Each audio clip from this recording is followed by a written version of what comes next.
a todos com a paz do Senhor.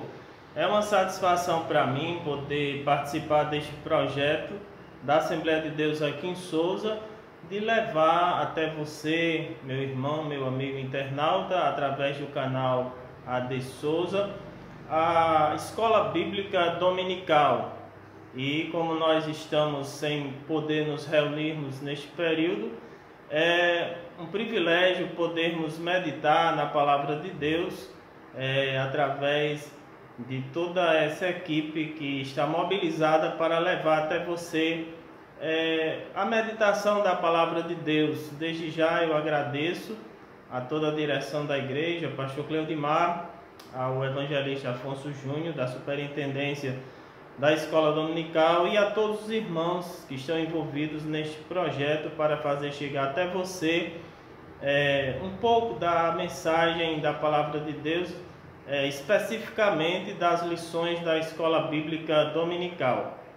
Nós estamos neste segundo trimestre de 2020 estudando a nossa lição que tem como tema a Igreja Eleita.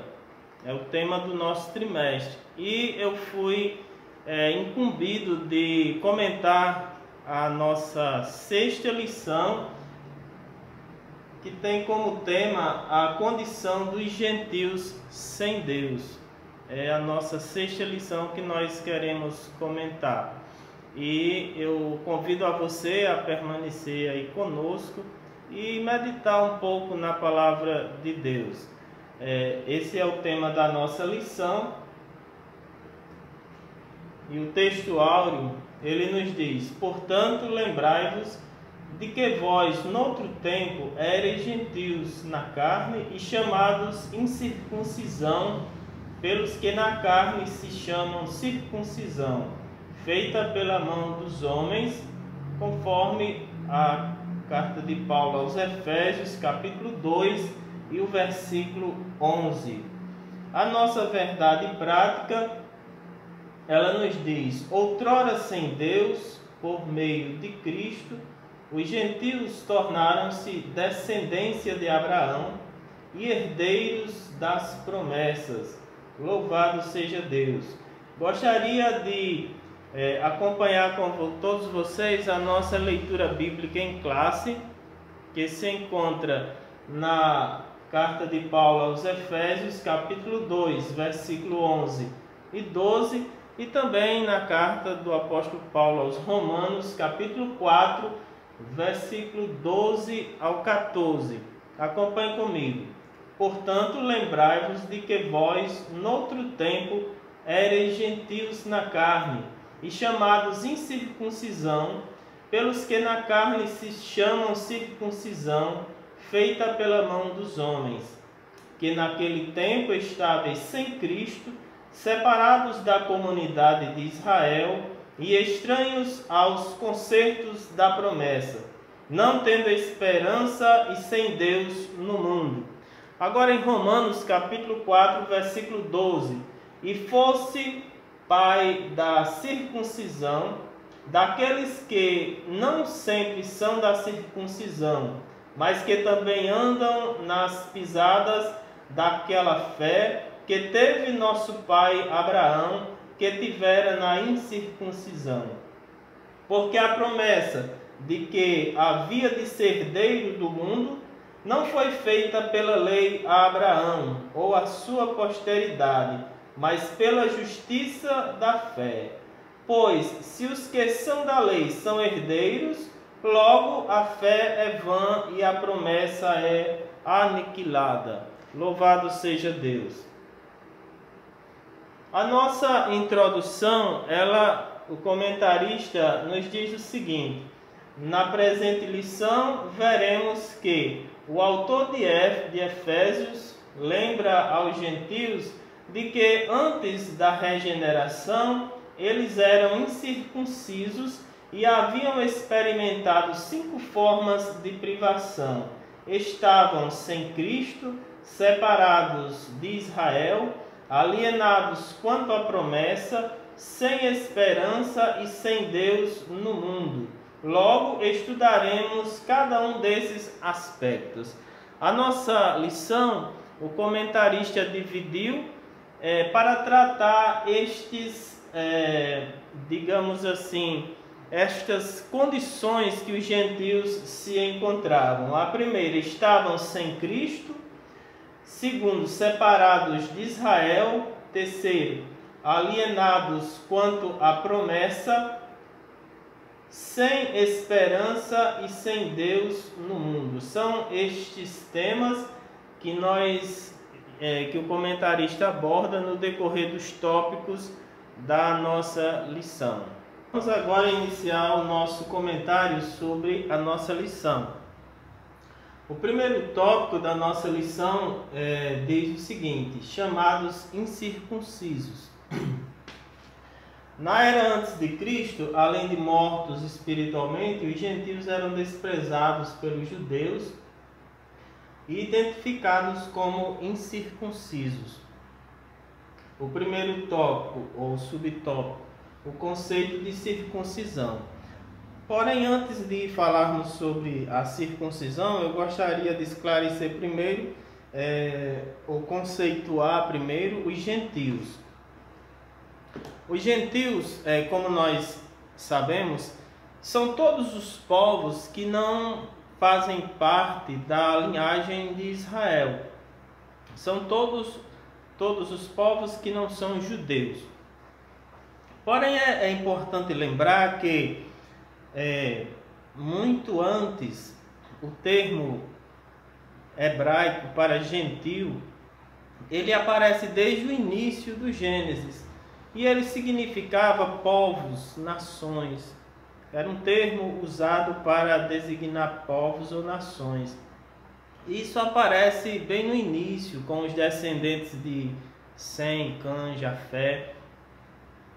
Porém, quando Deus ele chamou Abraão, Deus resolveu estabelecer o seu povo escolhido aqui na terra, que seria o seu representante, seria o espelho, seria o modelo pelo qual Deus se apresentaria ao mundo, né? E prepararia aquele povo para a vinda do Messias prometido.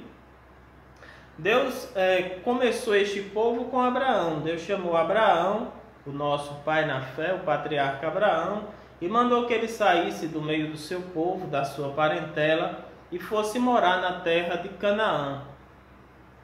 E ali Deus fez um pacto, Deus fez uma aliança com Abraão.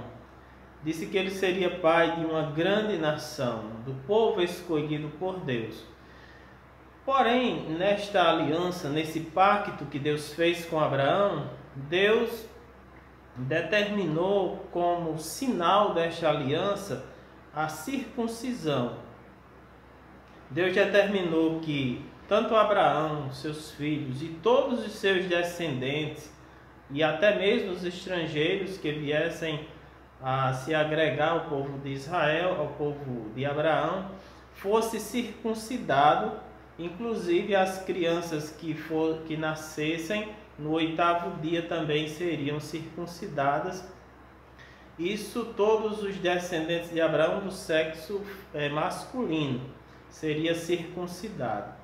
E aqui vem o primeiro subtópico da lição, nos conceituando a circuncisão. A circuncisão é a remoção cirúrgica do prepúcio do órgão sexual masculino. Era prescrito na lei como sinal externo de quem pertencia ao povo da aliança com Deus, conforme Gênesis 17, 10 e 11. O procedimento era realizado no 8º dia de vida dos nascidos em Israel ou estrangeiros comprados a dinheiro. Quem não era circuncidado era tido como incircunciso e, portanto, excluído da aliança, conforme Gênesis 17, 14. A circuncisão tornou-se um sinal que distinguia os judeus dos demais povos gentílicos. Então, a circuncisão, como diz o nosso primeiro subtópico, era a remoção do prepúcio do órgão sexual masculino, popularmente a gente conhece como cirurgia de fimose, né? Que hoje é realizada apenas com indicação médica, né?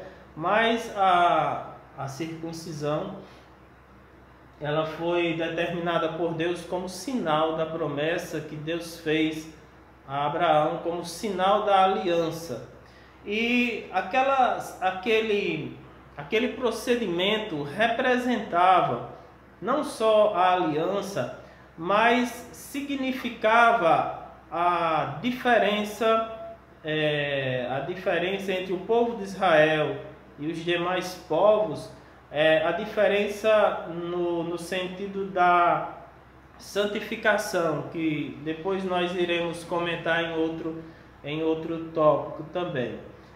Significava a santificação do povo de Israel no meio de um povo, de uma nação totalmente depravada. Naquela época as nações, os povos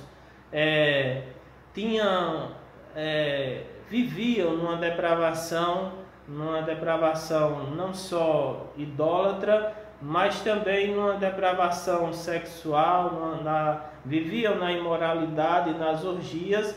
E o povo de Israel, os descendentes de Abraão, melhor dizendo, através deste pacto com Deus, deveriam se destacar com a vida de santidade, com a vida de pureza, né? É isso que a circuncisão ela significava para o povo de Israel.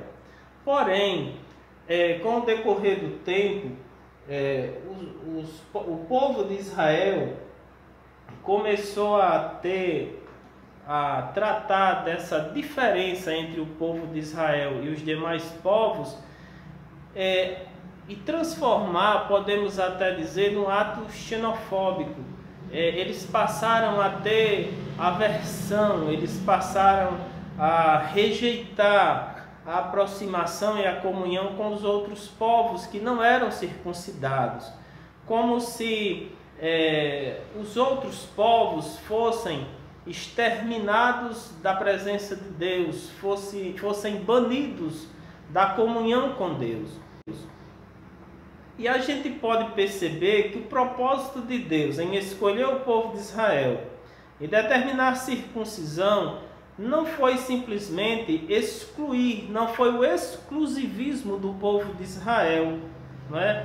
Não foi o exclusivismo do povo de Israel, mas foi para que Israel fosse o exemplo, para que Israel pudesse chamar a atenção dos povos, para que os povos pudessem ver em Israel que, através da comunhão com Deus, eles podiam ter uma vida diferente, uma vida de santificação.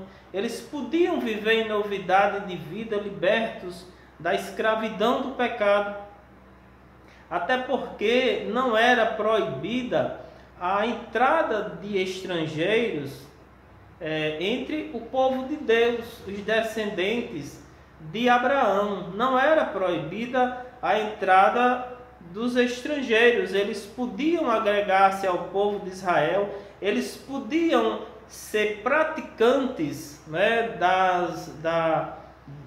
da fé, né, da mesma fé do povo de Abraão. Eles podiam praticar, não só na época de Abraão, mas em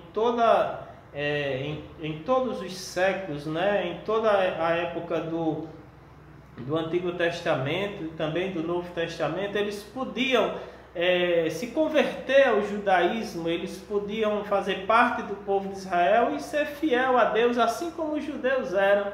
O exemplo disso é a moabita Ruth, que ela se tornou, ela foi bem aceita, né, entre o povo de Israel, e ela se tornou uma ancestral do rei Davi e do próprio Cristo, né? Ela era estrangeira ao povo de Israel, ela era uma moabita.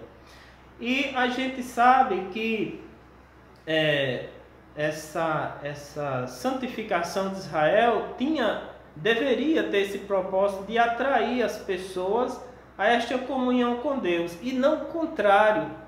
é bem verdade que muitos descendentes de Abraão, muitos judeus, eles não compreendiam.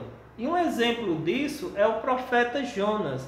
A gente observa que o profeta Jonas foi chamado por Deus para pregar na cidade de Nínive, que era um povo estranho à aliança do povo de Israel, era um povo inimigo de Israel. E Deus deu oportunidade aos ninivitas de se arrependerem, de se converterem. E a Bíblia diz que os ninivitas se converteram, eles se arrependeram dos seus pecados, eles buscaram a Deus com súplicas, com jejum, eles se voltaram para Deus. E Jonas, mesmo sabendo que Deus aceitava, que Deus recebia esses povos na sua comunhão, no seio da comunidade de Israel, para servir a Deus, para participar da mesma fé, Jonas rejeitou, Jonas não aceitou. E a Bíblia chega a dizer que Jonas preferiu morrer do que ver os estrangeiros, o povo de Nínive, se tornar irmãos, aliados do povo de Israel. Quando nós olhamos para os profetas, observamos que Isaías, o profeta Isaías, no capítulo 49, é bom que a gente leia o capítulo 49 e o versículo 6, ele nos diz o seguinte: disse mais: pouco é que sejas o meu servo, para restaurares as tribos de Jacó, e tornares a trazer os preservados de Israel. Também te dei para a luz dos gentios, para seres a minha salvação, até a extremidade da terra. Então, os profetas já profetizavam que Jesus ele viria não só para o seu povo, mas para os gentios também. O povo de Israel foi escolhido não para serem, não para terem o exclusivismo da salvação e da comunhão com Deus, mas pelo contrário, para serem exemplo, para serem testemunho entre as nações das grandezas de Deus, da salvação de Deus, e abrir a porta para que o Messias fosse apresentado ao mundo através do povo de Israel. Lá em Lucas capítulo 2, versículo 32, nós encontramos essa confirmação da profecia de Isaías, quando Simeão ele toma Jesus nos braços e ele confirma que Jesus seria a luz dos gentios. Isso é assim como Isaías profetizou, Simeão usa essas mesmas palavras, E nós encontramos em vários outros textos da Bíblia esta confirmação de que o propósito de Deus seria destruir a obra do inimigo na vida de todas as pessoas, e que o desejo dele é que todo pecador se arrependa, venha ao pleno conhecimento da verdade. Então não é a aliança que Deus fez com Abraão, não é a circuncisão que nos torna arredios, estranhos à comunhão com Deus. Não é isso. O que nos torna estranhos à comunhão com Deus é o pecado, a desobediência, a impureza que Deus estava simbolicamente combatendo ali nos descendentes de Abraão, simbolicamente através da circuncisão. Esse é o nosso comentário do primeiro tópico. Graças a Deus. Agora nós vamos tentar sintetizar o nosso segundo e terceiro tópico da nossa lição. O segundo tópico: estranhos ao concerto da promessa. Nessa parte o apóstolo Paulo aponta a situação dos gentios. Conforme o capítulo 2, versículo 12 da nossa leitura, ele diz: naquele tempo estáveis sem Cristo, separados da comunidade de Israel e estranhos aos concertos da promessa. É importante a gente repetir que conserto aqui é exatamente a aliança, o pacto que Deus fez. Porque você que está aí acompanhando o nosso comentário pode estar se perguntando: sim, mas até agora a lição é muito histórica, assim, é uma narrativa, podemos dizer. E hoje, como é que fica a nossa situação? Bom, para a gente não ficar um pouco confuso neste comentário, não é?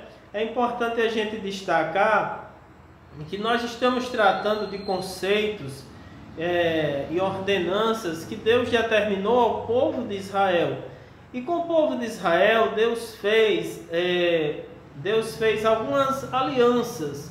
A gente observa, como comentamos no início, que Deus fez um pacto com Abraão, estabelecendo a partir de Abraão o seu povo escolhido aqui na terra, o seu representante aqui na terra, o povo de Israel, o povo escolhido de Deus.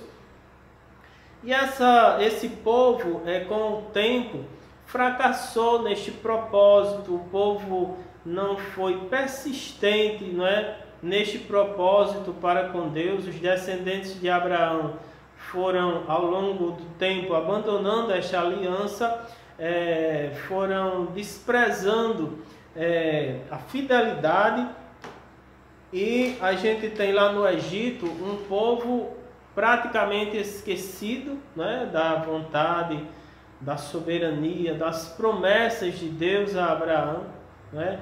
E a gente tem aí Moisés chegando ali e Deus fazendo uma aliança com o povo de Israel através de Moisés. Então nós tivemos primeiro a aliança abraâmica, depois nós tivemos a aliança mosaica. Deus fez uma aliança com o povo de Israel através de Moisés. E na aliança mosaica nós temos as tábuas da lei, Deus entregando agora muito mais ordenanças, né? Muito mais mandamentos ao povo de Israel. Bom, pelo menos o que está escrito, né? O que a gente tem conhecimento, porque na aliança que Deus fez com Abraão, nós não temos como comprovar os mandamentos de Deus a Abraão por escrito. Na aliança mosaica nós temos sim, nós temos Deus entregando a Moisés as tábuas da lei, Deus mandando Moisés reescrever, e aí vem através da unção de Deus a Moisés e a outros homens também naquela época, a lei mosaica, que é muito extensa, né, que é muito volumosa, né, todos os mandamentos, todas as proibições, todas as ordenanças que Deus fez para o povo de Israel através de Moisés. Depois nós temos aí uma outra aliança com o rei Davi, chama Aliança Davídica. A gente percebe ali no final do reinado de Saul que o povo também havia esquecido, né? Havia se distanciado da presença de Deus. O povo havia sido levado pelas influências de Saul, e muita gente se distanciou da vontade de Deus. E aí Davi agora se levanta como ungido de Deus com o povo que Davi escolheu, né, com o povo que Deus deu a Davi. E Deus faz com Davi uma nova aliança, restaurando esta comunhão, né? Quando nós lemos lá no livro de Esdras também, nós encontramos ali uma convicção, né, do povo de Deus sendo o povo de Deus se reconciliando com Deus, escutando a lei, o povo se reconciliando diante de Deus. Agora nós vamos ao comentário do nosso segundo tópico, ou subtópico, o significado religioso da circuncisão. Seu significado religioso apontava para a santificação. Como a corrupção e as práticas idólatras estavam fortemente relacionadas com a sexualidade depravada, a circuncisão simbolizava a aliança de purificação requerida ao povo escolhido. Era algo tão sério que os judeus recusavam-se até mesmo a comer com os incircuncisos. Praticamente, eu já comentei este segundo tópico quando nós estávamos no primeiro subtópico, a aversão que o povo judeu tinha com os incircuncisos. Salientando ou retornando um pouco ao primeiro subtópico, a partir de Abraão a gente viu que o termo gentil ele passou a ser um termo rejeitado entre o povo de Israel. Ser chamado gentil era como ser chamado por um termo pejorativo, era como uma ofensa ser chamado gentil.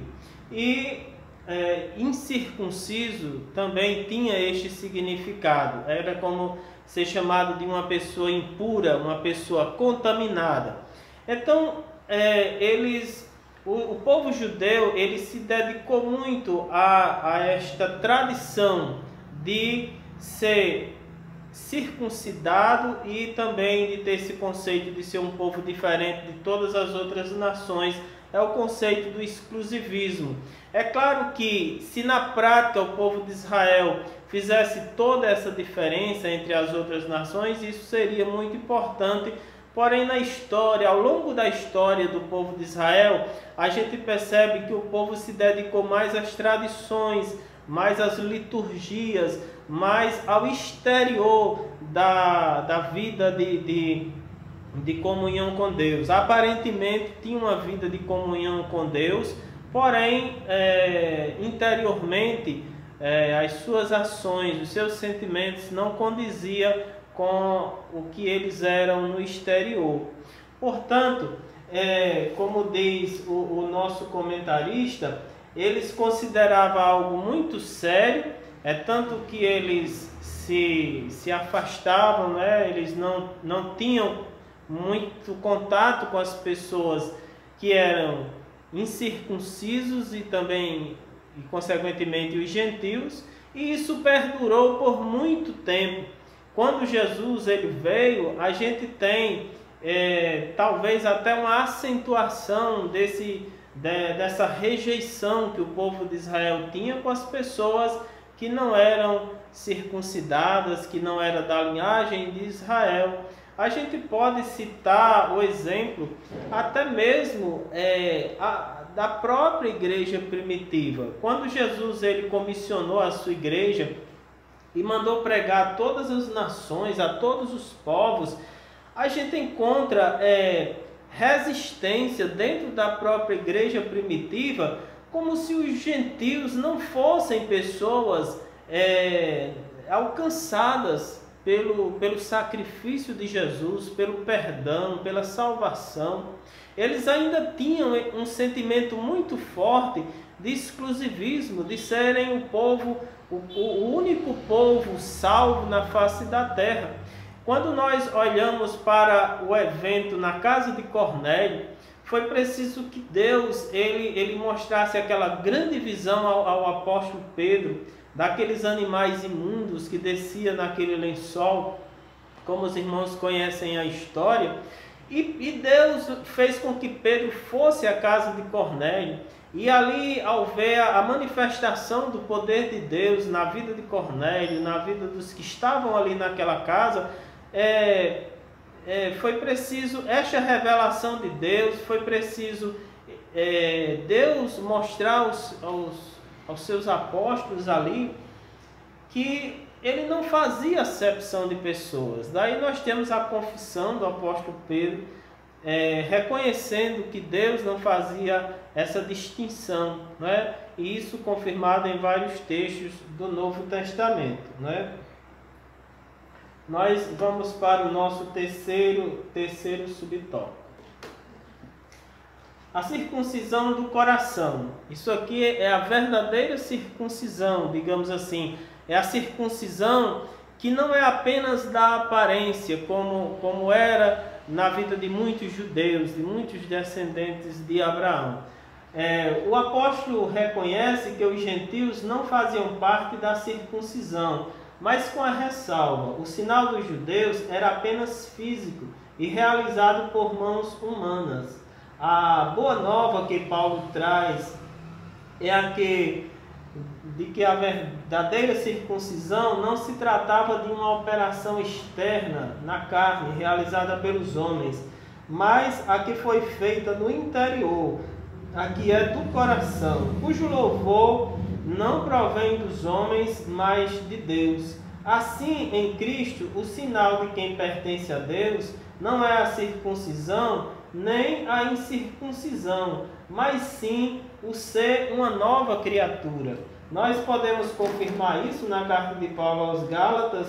Eu acho importante a gente ler no capítulo 6 e o versículo 15, quando ele diz: porque em Cristo Jesus nem a circuncisão nem a incircuncisão tem virtude alguma, mas sim o ser uma nova criatura. Louvado seja Deus! Nós não estamos presos à aparência, ao exterior. Não é isso que significa para Deus, porque embora o povo de Israel estivesse cheio de tradições, de práticas litúrgicas e também de ordenanças para que eles se destacassem no meio dos povos como o povo de Deus, nem sempre eles deixavam que as práticas que eram realizadas no exterior pudessem ser ou ter um efeito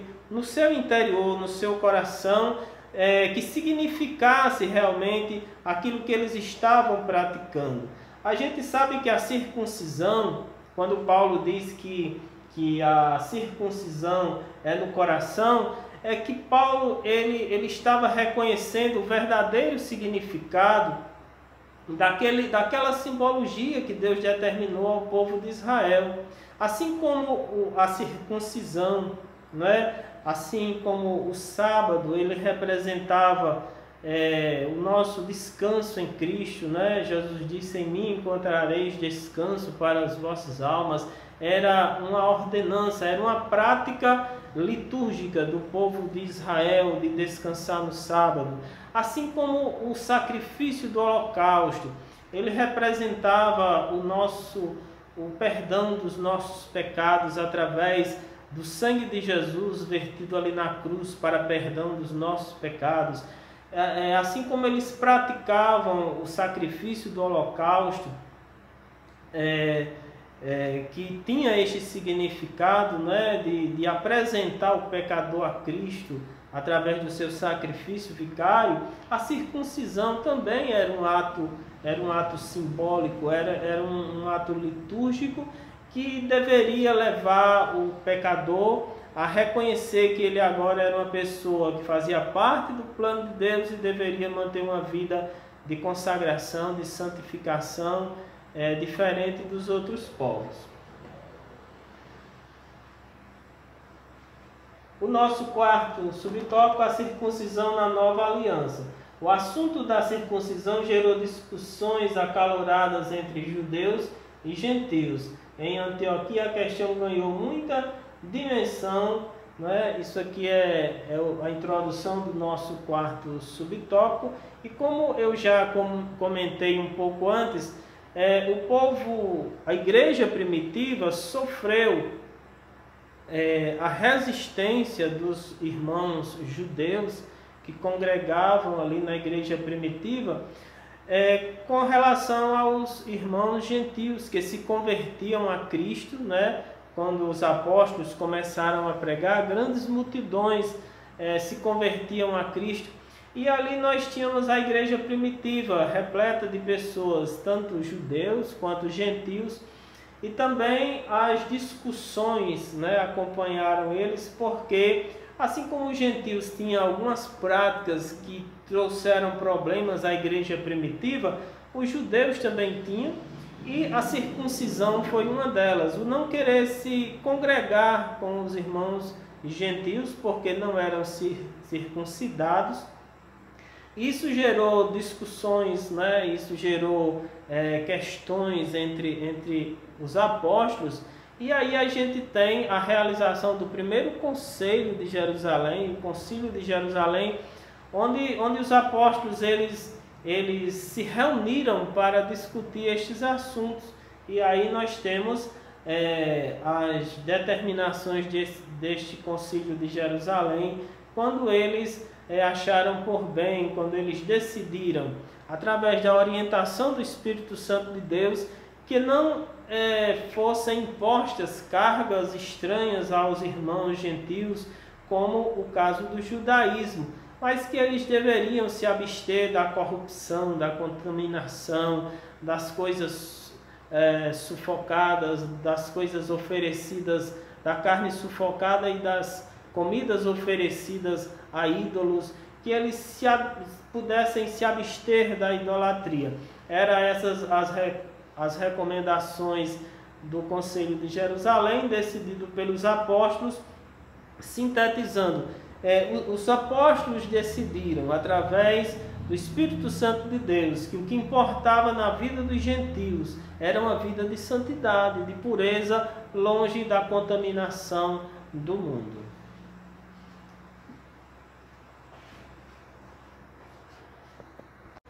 Agora nós queremos comentar sobre a quarta aliança.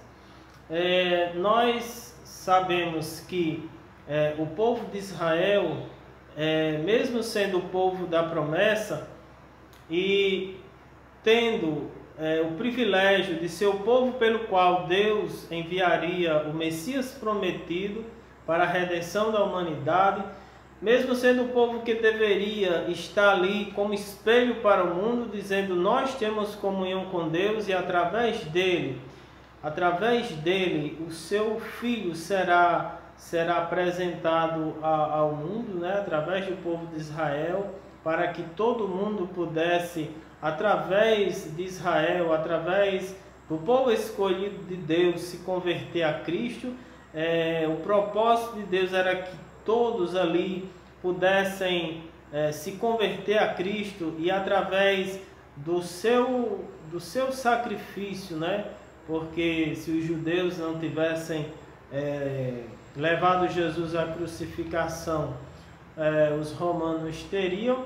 Eu estou dizendo isso porque talvez você já tenha escutado, né, no início, algum tempo atrás, você talvez tenha escutado alguém pregando, né, e dizendo que nós só somos salvos hoje porque o povo judeu ele rejeitou a Jesus, né, porque o povo judeu não aceitou ao Messias prometido.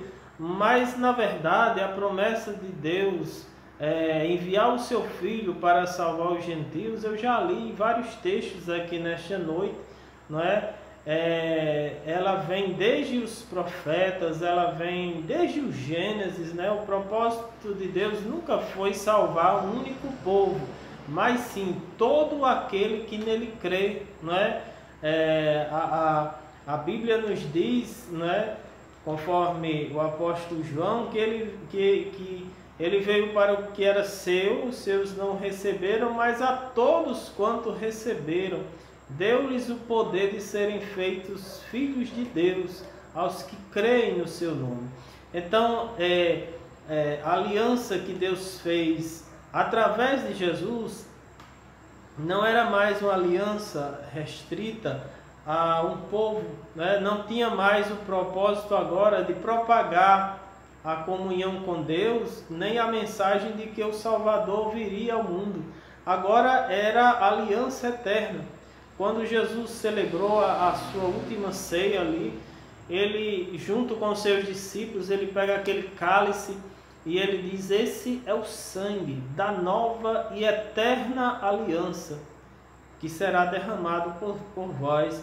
Então, todos aqueles que aceitam Jesus como Salvador, faz parte de uma aliança eterna, de uma aliança que não é mais passageira, de uma aliança que não corre o risco de fracassar, porque foi feita com uma nação, com um patriarca, com um rei, com um profeta. Não, é uma aliança que Deus agora ele faz no coração de cada pecador arrependido, né? Consciente de que precisa do perdão dos seus pecados. Essa aliança é feita diretamente entre Deus e o homem. Louvado seja Deus. essa aliança é eterna. E ninguém, por mais que os homens fracassem, ninguém pode roubar do seu coração, ninguém pode derrubar do seu coração, da sua alma, do seu espírito, esta comunhão, esta aliança, este pacto que Deus fez com você. Então Paulo, escrevendo aos Coríntios, ele agora não cita mais o povo de Israel, mas diz que Deus nos constituiu agora como mensageiros, como ministros da reconciliação entre Deus e o homem. Agora o representante de Deus aqui na terra não é mais a nação de Israel, porque Deus agora fez uma aliança com cada pessoa, com cada crente convertido na pessoa de Jesus, para ser anunciante, para ser o espelho, para ser reconciliador entre o homem pecador, o homem perdido e o nosso Deus, através do sacrifício de Jesus. Então, passando aqui para o nosso terceiro tópico, a situação dos gentios, né, era essa: sem esperança e sem Deus. Eles estavam longe da aliança, eles não participavam da aliança que Deus fez nem com o povo de Israel ao longo da história do povo de Israel, e nem participavam da aliança que Cristo fez, né, com a sua igreja, ali na cruz do Calvário, conquistando, né, selando esta aliança com Deus. E Paulo está lembrando a eles a situação que eles viviam. Primeiro, não faziam parte da comunidade de Israel, eram estranhos à promessa, estranhos à esperança de Cristo. Quando eu falo em esperança, eu lembro do texto que Jesus disse: o próprio Abraão, ele exultou por ver o meu dia, e viu e alegrou-se. Então, os judeus, pelo menos, eles estavam debaixo da promessa, e eles tinham essa esperança, embora não aceitaram, não acharam que aquele era o Cristo prometido, mas eles tinham essa esperança, eles morriam nessa esperança de que o Salvador um dia viria para consumar a redenção da humanidade. Os gentios lá de Éfeso, Paulo diz que eles estavam sem esperança. Agora Paulo passa a descrever a situação dos gentios que viviam não tendo esperança e sem Deus no mundo.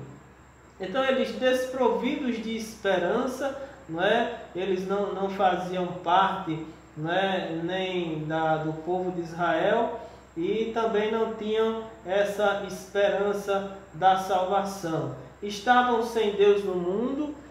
Não que eles não adorassem, não que eles fossem ateus, não, eles adoravam muitos deuses. O apóstolo Paulo, chegando lá em Atenas, uma cidade importante da Grécia, ele achou até um altar ao Deus desconhecido, porque eles adoravam a tudo quanto se chamava Deus, e fizeram um altar a um Deus que porventura eles não conhecessem. Mas era um Deus pagão que não trazia a eles nenhuma esperança, nenhuma perspectiva de vida eterna, porque aqueles deuses, aquelas religiões gregas não ensinavam que havia uma vida após a morte, não pregava que havia esperança para eles além da vida terrena. E a nossa conclusão: noutro tempo éramos incircuncisos e estávamos excluídos da aliança com Deus. Separados de Cristo e de Israel, vivíamos alienados ao concerto da promessa, desesperançados e longe de Deus. Um dia, porém, a magnitude do amor divino circuncidou os nossos corações, aproximou-nos de Cristo e de Israel, incluiu-nos na esperança da promessa e revelou a nós o único e verdadeiro Deus. Bendito seja o seu santo nome para sempre.